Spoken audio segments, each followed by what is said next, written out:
And we're live. There I am on my laptop's webcam. And then here I am here on... let's just check something out there. Right, and so over to Jeff. Hello.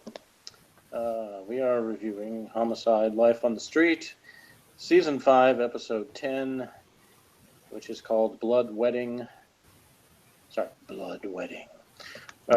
And it is written by Matthew Whitten, Tom Fontana, and James Yoshimura, and directed by Kevin Hooks. And go to a brief summary and review. Oh, was it a new director? I don't recall seeing that name pop up before, so I think so, but I'd have to go back and look. Right. Anyway, Mr. David B26 Morris has this to say. As I have mentioned at least a half dozen times by now, one of the things that made Homicide such a brilliant show was how it would, once or twice a season, stop a while to linger on the anguish of the victims. This has already been done to brilliant effect in episodes like Every Mother's Son and A Doll's Eyes, or this season's The Heart of a Saturday Night. Would not be any new twist they could put on it. Again, Blood Wedding shows that Fontana and company know how to do it. Assistant District Attorney Ed Danvers has always been portrayed as the typical city prosecutor, not deliberately mean or callous, but mainly because he feels the endless pressure to try and get the case file closed or the docket freed up.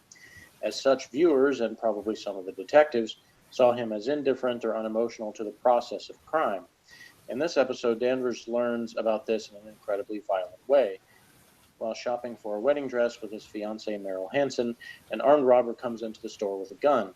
Somehow, Meryl ends up dead at the end of the 38, and Ed Danvers spends much of the episode with his clothes splashed with the blood of his intended. The case ends up being Pembleton's first as a primary detective since his stroke nearly 6 months ago. And when Danvers learns this, he doesn't think Frank's up to the task. However, even though Frank is still a little rocky as an investigator, he's to be making judgments of sense. Much like Robert Ellison in Season 2's Bop Gun, Danvers spends much of the episode almost in a trance. He has clearly been wounded, but he cannot bring himself to go to the hospital. Unlike Ellison, however, Danvers is constantly challenging Frank, interfering with witness statements, and coming up with different angles for the detectives to investigate. Pembleton is understandably pissed at having to deal with this, especially when G backs Danvers. Eventually, Frank and Tim track down a suspect in the robbery homicide. They find some evidence linking him to the robbery, ammo, ski masks, threads, but nothing that conclusively links the suspect to the murder. In the interrogation, they go after the robber hard, especially saying that since the victim was a public defender, every prosecutor in the city will want to convict him, and no lawyer in the city will want to defend him. This shakes the suspect up, but does not make him confess. The stoic prosecutor voices... Just a technical point. It's not that no lawyer would defend him, it's no public defender would defend him, because it was saying that he doesn't have enough money to pay for a lawyer. Uh-huh. And they used to have 99 public defenders because his intended was a public defender, and now they have 98, and they all knew her. Yeah, they should have called Russum because apparently he works fairly cheap. But anyway, the stoic prosecutor, talking about Danvers again, voices his demand very simply. He wants the suspect to die.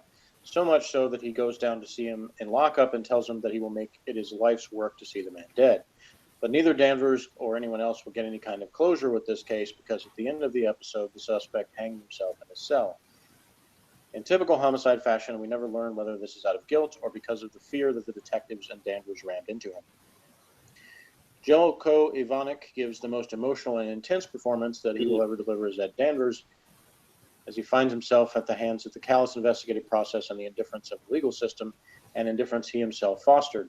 In a powerful scene near the end of the episode, he berates himself for all the years of cutting corners and closing files, of forgetting the victims' names and the heinousness of the crimes. This is a strong scene, made even stronger by the fact that when Danvers returns to work later this season, he will be obeying the same rules and sticking with the same indifference. The criminal justice system cannot survive any other way. And it says Danvers we're talking about, not Brody, despite the picture that's on your screen. Yeah, that's right. That is right. Danvers isn't the only person becoming disgusted with how the system works. Kellerman is becoming more and more dismayed by the procedure of his case by the end of the episode. The FBI has postponed the grand jury hearings until mid-January, thus forcing him to spend the holidays wondering if he has a future in law enforcement. He is so upset at this that he turns to G, and the lieutenant does try to help.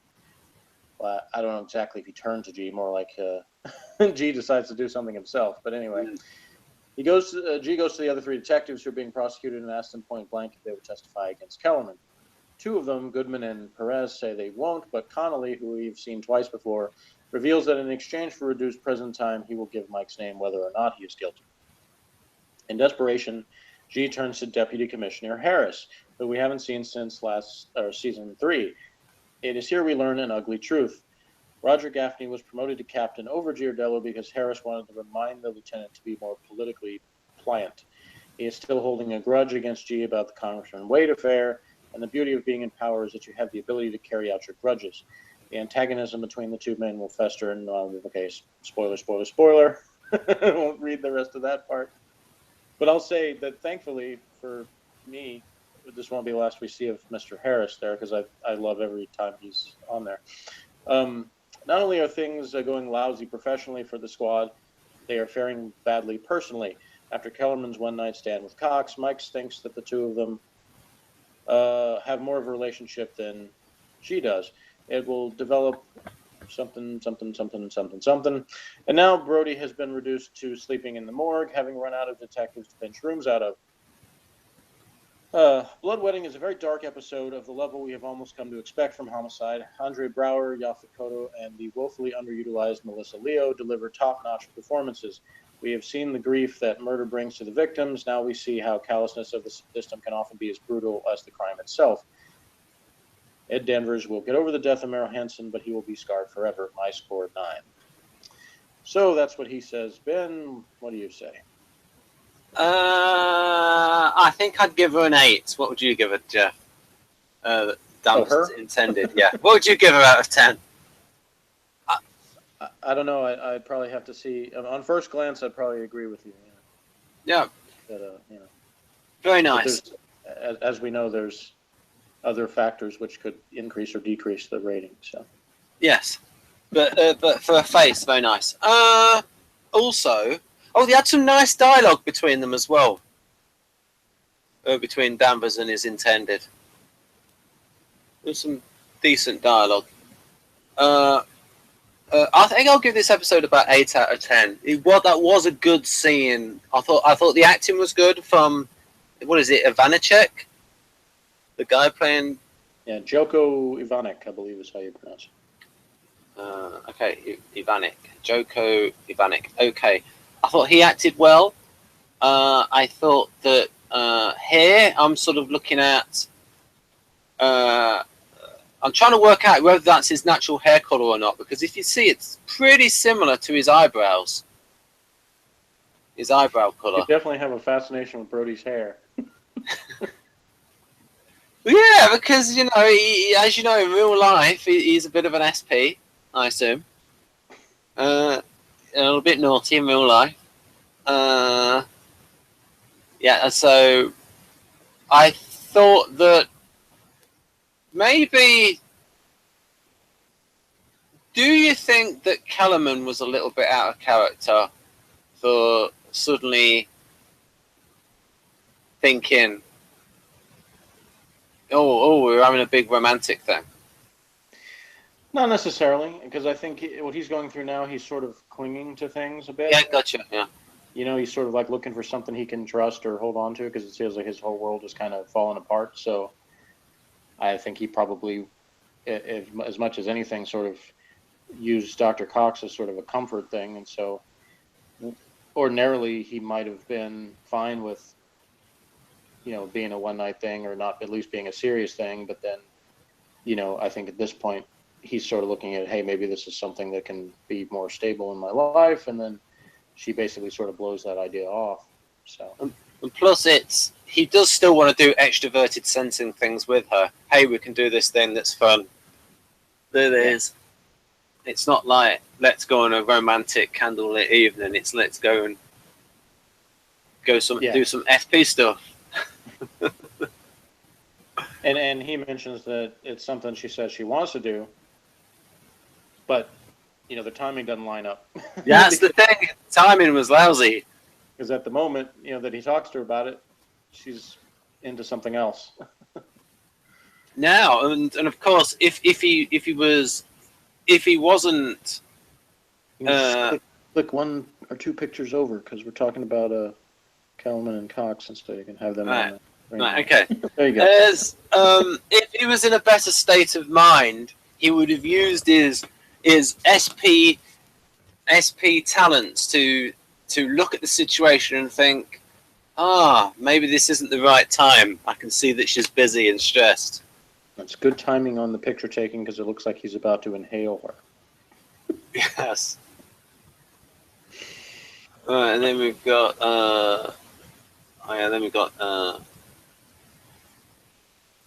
right then. Oh yes, that was good. This is good episode for showing Frank's brain power.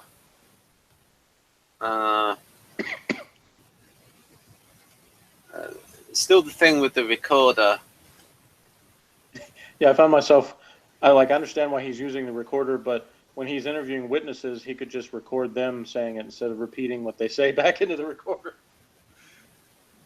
Yes, that's a very good point. Unless he just thought he couldn't understand what they were saying better in his own voice. I don't know. Maybe that one of the other detectives might make some comment about his ego, like he wants to hear his own voice more than anybody else's. Yeah, that would be a good point if someone did say that, yeah. Or somebody could say, if he is back to the full Frank, why does he need a recorder? Well, I mean, and Danvers kind of did imply that, even though as flustered as he was anyway, he might have made that point even if it wasn't about his fiancée, in terms of thinking, is this guy really up to the job if he's doing that because he can't remember stuff? Yeah, he actually said he was half a detective. Yeah. Yeah, I thought this was a good performance from this actor. Yeah, it was the first time he really got a chance to kind of be showcased, and he did a good job of it for sure. So did he go on to get any awards and things and other things after this? I'm not sure. Not for Homicide, but he may have for something else. I don't know. He looks.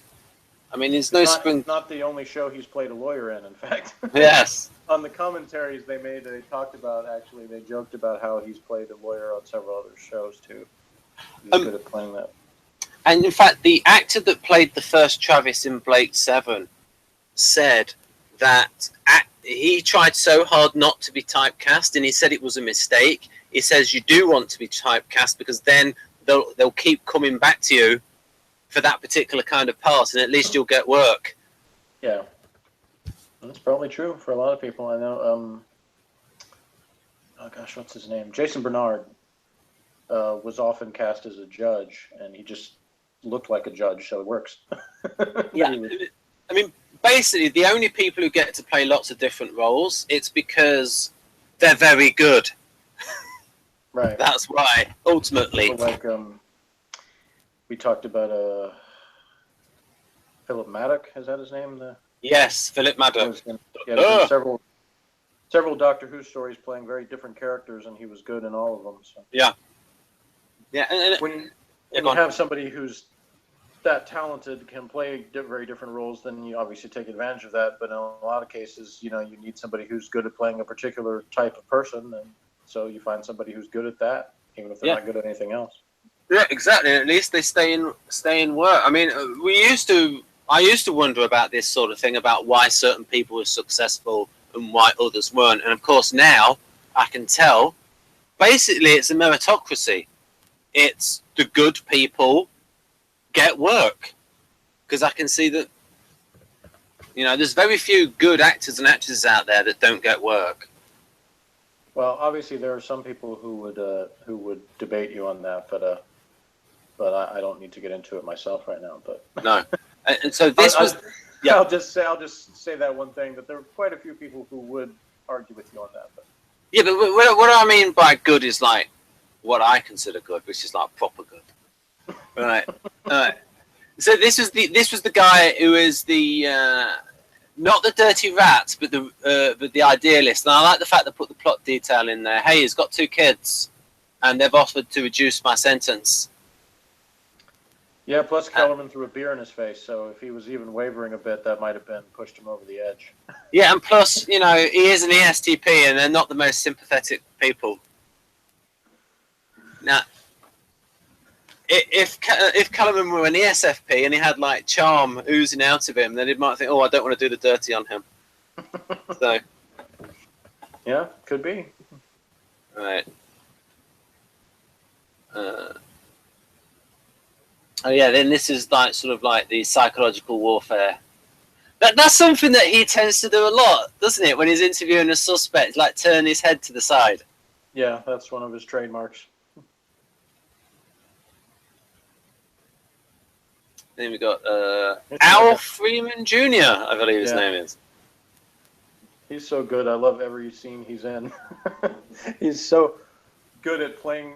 And the funny thing is, before I had seen him in this, for virtually every other thing I'd seen him in, he played a good guy. So it was great to see him in this role where he's the bastard. Yeah. To me, evil grin on his face. To me, he looks like a negative image of a white guy. Okay. It's just the way his face is constructed. It's just unusual to me. All right. You just go back and forth between those 2 pictures. It makes like almost a comic book. You just have a dialogue balloon of the 2. Yes, that's right. All right. Yeah. Yeah. So yeah, we learned from that scene. Yeah. Why Gaffney got promoted. Yeah. So if this was one of those 1990s television program guides that used to come out before the internet became big, it would say that this was part of the arc plot of the series mythology of the big reveal about Gaffney, and it would be under the section of under the arc section in the book. But they don't do those books anymore. It's a pity. And even though he's not credited as one of the writers on this, David Simon at this point was credited as one of the story editors and that's right, on everything. And his influence is seen very much in this because he spends a great deal of time in the book Homicide here on the Killing Streets talking about the politics of the way the police department worked and how basically everybody, the squad level, couldn't stand the bosses, because they were all politicians to them and people who cared more about their own image and their own political machinations than they did about solving crime or protecting the people of the city. And so Harris definitely represents that in this show. As he's the oldest out for whatever his agenda is and not anybody else's. In fact, this is actually a good opportunity where we can bring in something about temperament, because I think this is a good way to nuance that. So obviously, now what we hear from Kersey and what the popular conception of SJs is that they're all like by the book, do as they're told, know their place. But in that instance that you've said there's obviously going to be a lot of SJs in the police department. And were the SJs also thinking badly of like the police officers above them in the elected their bosses? How did that sort of come through in the book, do you reckon? My perspective on that would be yes and no, because SJs do respect authority, but they also like to complain about things and people. So I would say that they would probably do a fair amount of criticizing the bosses, but also sort of still respecting them or indicating that they should still be respected because they're the boss. Yeah, I was just wondering though, it's just like what G says. It's like, now was that your ping, Jeff, or mine? I don't know, because I didn't see anything. I just heard it. Yeah, you heard a ping as well, so that might have been my device. Sorry about that. I was wondering, because you see here, because G's a guardian, and for him what's important is, and he says at the end that if he can't stay true to your men, then you're nothing as a commander. Mm-hmm. It's something along those lines. And I was wondering there, in terms of, if we think of the Guardians in the police department, where are they going to care more about the people looking up to them, sort of like their sort of like miniature hierarchy, and less against these political appointees? What I'm sort of saying is, are they going to be a bit more like how G is here, where G is looking out a lot for his guys and gal? I mean, I would think most would be, yeah, because, Kersey said, Guardians want to be the CEO, so to speak. And so they're always thinking, rather than an artisan or even, another type that might just quit in G's situation and say, well, this is a system that I can't work for. He's still thinking he's got a chance to move up, that he's got a chance to be in Harris's position someday. And if he is, he's thinking he'll do a better job and a fairer job than Harris does. Also, I think that he is. I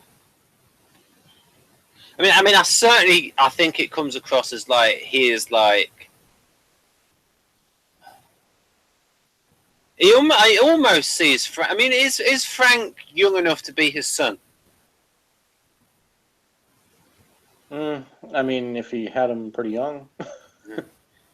But what do you think of that? I mean, do you think there's a little bit of a father-son relationship there between the two of them? Maybe a little. I would say not as much as there might be with a younger Guardian. Because yes, that would be like total.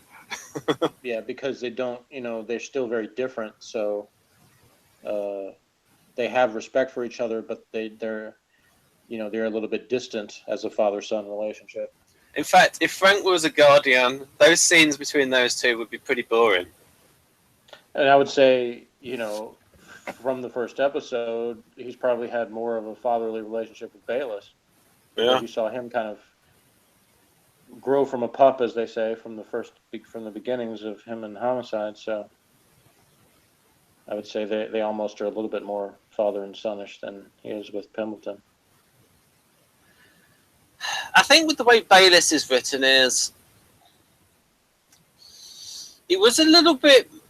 I think Bayless was a little bit more interesting when they would sort of like have these sort of scenes where Frank was talking about Bayless still having a bit of redneck in him, and because of his like he talked about his brother, and there was that case where he got very he smashed the mirror in when his brother was a suspect, and I just don't know how to make Bayless more interesting. Well, I will say that there are things coming up with him that may or may not be interesting, depending on what your opinion is of what happens to him. So, yeah, but his personal life will definitely be focused on in the future. No, that's good, because something needs to happen there, because it's becoming a little bit boring. I will say, without spoiling anything, that some of the things that they explored with his personal stuff, I think, were pretty good, and other things not so much. But yeah, I mean, I like SJs, but they can be boring. Yeah, well, the flip side of that is that they're the stable ones that kind of hold things together. So. Yeah, I mean, I'm talking here, folks, as TV characters. It's hard to make Guardians interesting. And see, I disagree with you. I don't think it's hard to make them interesting. I think if you're aware of temperament, I think it's easier, because you sort of know from the start. You have seen what their role is in society and within the groups that they are in, and you can take opportunities to point out where that's useful. I think, even though it's a comedy show, I think The Simpsons has done that very well over the years with their Guardian characters, especially Marge Simpson. She's of the main family, is the Guardian, and you see episodes where they point out both the folly of the Guardian mentality going unchecked, but also how important it is to sort of check other things. That's a recurring theme in that show, is you have when one temperament gets out of control and has to be checked by the others. What I noticed that because I used to watch the early episodes of The Simpsons when they would show them on the BBC, and I was thinking these plots are very, they're very appealing. And of course, I didn't know the terms at the time, but they're very appealing to Guardians. Like, Actually, family-oriented plots. There was an article and even like a whole book and stuff that had pointed out over the years that the funny thing is when The Simpsons came out, it was seen as this controversial, rebellious thing. But that over the years, it's been more than any other show, maybe not any other, but a lot of shows of its era, it has been more stable in showing it has the nuclear family, that they stay together and they go to church, and a lot of things that for many years on television were kind of givens, but then fell out of favor. But The Simpsons continued long after most other shows weren't doing it anymore. Yeah, in that regard, it's quite different from Family Guy, which to me is more of an ENTP kind of show. Right, and so the Simpsons has had a lot of things over the years about Homer and Bart, of course, are the artisans, and when their kind of behavior gets out of control. It's very typical. Those are typical plots for comedy shows because there's a lot of shows about artisans being out of control and having to be controlled by or held down by somebody else. But one of the best things about The Simpsons is that they've shown not just when the artisans get out of hand, but also when the other temperaments do, including the Guardians, because they've had ones where they've basically had episodes where the Guardians want to ban things, because that's often their reaction is, oh, well, if we ban this, then the bad behavior will stop. So they've had episodes where Marge tried to ban cartoon violence, and ones where she tried to ban sugar and alcohol, and various other scapegoats for bad behavior. And then, of course, they've had ones where Lisa, the idealist of the show, has gone overboard in her idealist behavior and shown what the negative consequences of that are. And then usually when they do the rationals acting badly, it's usually Mr. Burns is that. But, or the sarcastic Star Trek fan. Well, but he's not usually the main part of the plot. Yeah. On rare occasion he is, and those usually aren't very good episodes. But some of the Mr. Burns ones have actually been really good. So, but yeah, he's sort of a caricature of the evil INTJ character, but done in a funny and effective way. But anyway, back to Homicide. Yeah, I was going to say that when I say it's hard to make Guardian characters interesting, to me it's if you write a character who's a Guardian and you write them as a total Guardian, then that's going to be like a boring character. But if you do them as a Guardian and then show the ways in which that sort of go beyond the stereotype, those little things, then you could make the character interesting. So for instance, Guardian's in unusual situations. So say a Guardian who's a member of a street gang or something, or a Guardian that's in a tough situation, then I think they can become interesting. But my theory is the majority of regular members of gangs are Guardians, because they're very much about belonging to groups. That artisans tend to be a little bit less likely to want to follow the rules of a gang any more than they want to follow the rules of society. So you see more artisans always want to rebel against whatever kind of authority they're dealing with. So if they're in a gang situation, then the more that starts to feel like rules and obligations, the more they're going to rebel against that.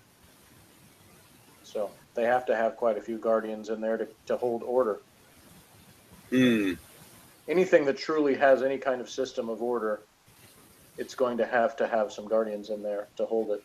Otherwise, it falls apart. Yeah. But I think Homicide does an effective job of usually putting the Guardians in situations where they're playing off someone else, so you can see them contrasted with somebody else. Yeah.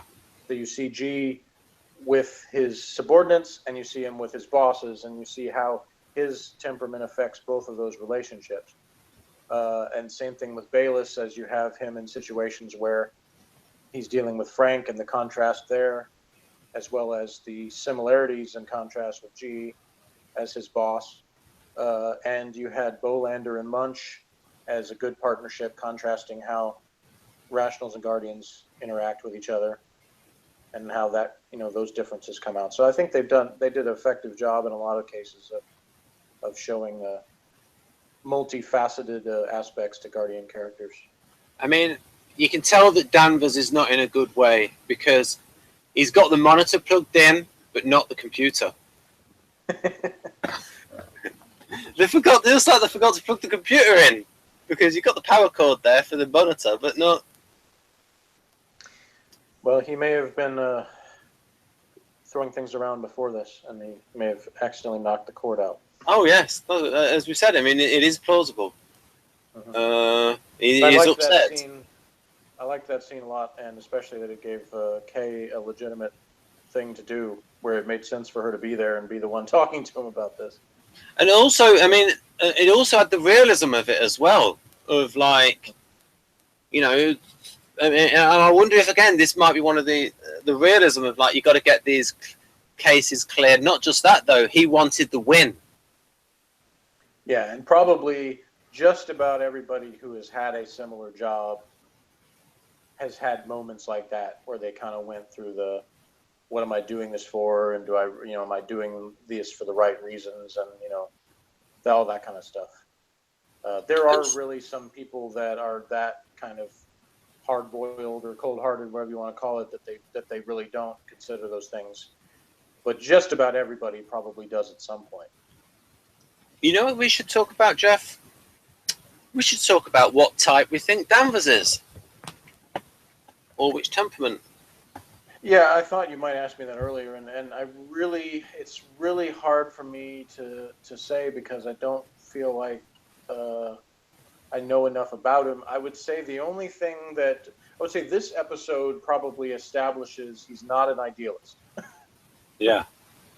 For a couple of reasons, but mainly because of exactly what we were just talking about, that he's having this kind of moment of realization about, as he's been considering, the actual victims of the crimes and stuff.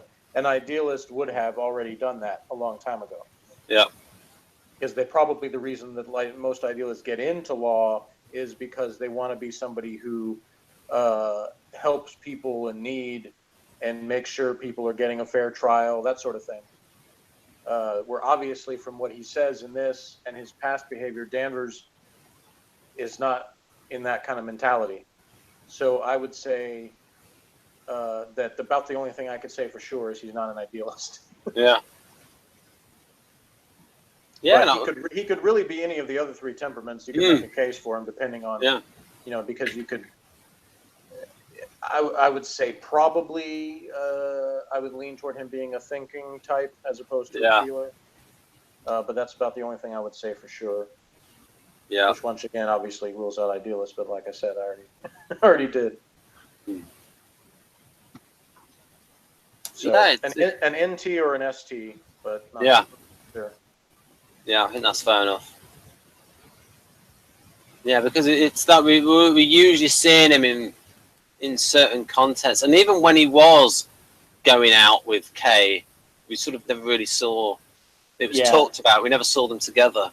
I mean, just to the fact that even when they were out, when they did the double date with Munch, he didn't really interject a lot of, others. He wasn't like going for the philosophical ideas like Munch was. So you didn't really get to hear what his philosophy is on anything in particular. So I would say, he's probably not an ENTP. Yes.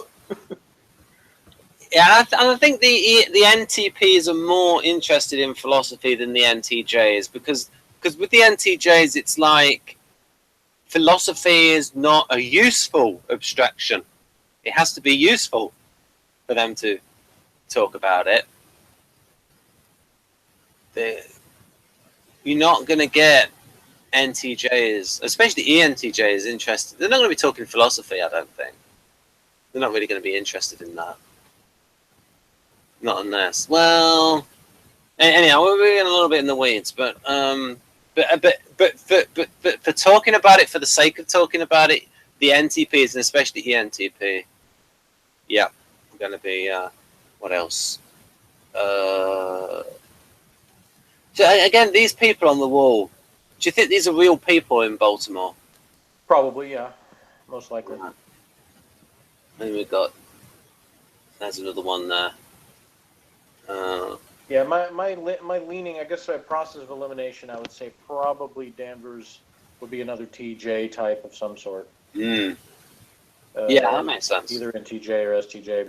Could be an STP, but I guess a little less likely. I think Jack McCoy on Law and Order, played by Sam Waterston, is an STP lawyer. Obviously, there are plenty, but I would say most of them probably aren't prosecutors, but or at least not in like the role he's in, where he is a lot of his job is very much drudgery. I think they would go a little crazy having to do the minutia of the job. Now, when I saw this embrace here from Danvers, when I'm thinking about the actor's performance, it was like you get the impression that he was really, really feeling it. So Ivy was like, it was really channeling the emotion, either through the acting ability of imagination or the ability to channel, to do a substitution where you channel a powerful negative memory from your own experience. The actor himself might be a feeler. Even if the character isn't. But like I said, he always came. I mean, the strong emotion always came across as like genuine. Yeah. Very good. As I've said, for me as an actor, that's not difficult at all. It's very easy for me to play emotional stuff. Yes, because you're such an emo. Yeah. So that's. I mean, I see scenes, on soap operas and stuff, and I'm like, I could do it better than this guy because he's not like really letting himself go into the part. Yeah. Oh, you Jeff. See that they're too guarded sometimes. I may have mentioned this before, but like I watched the intro sequence a few months ago. I watched the intro sequence of Dynasty, and you can tell from the intro sequence, and usually they show the actors, the guys, and it was usually a case of like the older, good-looking guys in their 50s. They could act a little bit, and it's like they'd show like the young, good-looking guys, and you could tell just by the way they looked into the camera that they can't act. Because they just have like this blank expression on their face, like this rabbit in the headlights, and you can tell you can't act. You can't even stare into the camera convincingly. And it's like these guys that never went on to become famous or anything, even though they were really good looking, they're just in Dynasty for male eye candy. Yeah, that's always the curse of that type of show. Whereas you have people that you can tell were cast more for their looks than their acting ability. Yeah, and like they said, then they'd show like the older guys, like someone like maybe George Hamilton, maybe have been like in like Dynasty, but like, and you can tell like it did break down like that. The younger ones that couldn't act, and it really was the case of, and I think it still is the case. Like if you go on like any acting course, it's going to be at least 2/3 female. So there's more actresses to choose from than there are actors. Well, that was a good thing that Dallas had going for them, I guess, then, as both Larry Hagman and Patrick Duffy were both good actors. So. Yes, especially Larry Hagman, like in certain times putting in a little bit of comedy in there. But back to Homicide. Yep. I liked this scene too, and it goes back to what Morris said about the recurring theme of,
on there, Jeff. And now you're back. Now you're back. So you were about to say something. You sound cut out for a minute.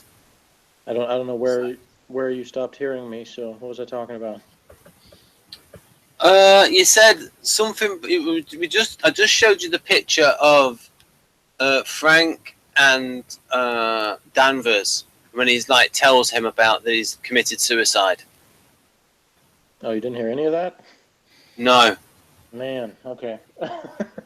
Well, I said it was a powerful scene, and that what Morris said about there not being any closure was correct. That he kept saying he wanted the guy to die, but then when he is dead, there's no satisfaction from that for him because it doesn't really make him feel any better about the situation. So that's the gist of what I said.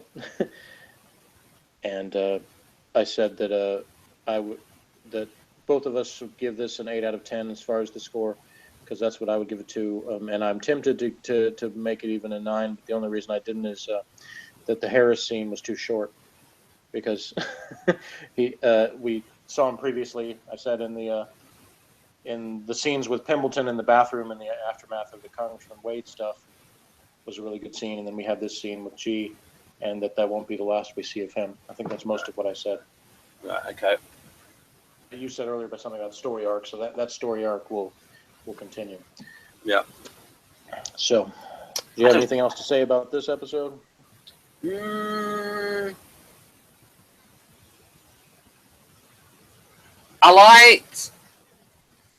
think it was a good episode for Frank getting back on his feet. Yeah. And I liked the scene in the box. That was intelligently written. And I thought generally it was well, and it was a good episode. It was good, and it gave stuff for Giardello because I like Giardello. Yeah, it was a pretty good episode.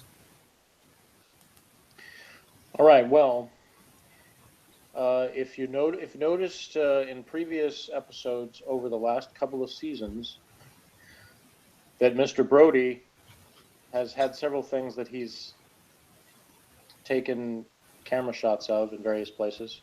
Yeah. All of that will pay off in the next episode, in the episode called The Documentary. So join us next time for that. This is probably a way of him to earn some money. It's also a good one if you've read the book of Homicide, because you will have some stuff directly out of the book in this one as well. Right then. So then, folks, I'm just going to click stop broadcast now. So bye-bye, folks. So it's bye from me. Bye-bye.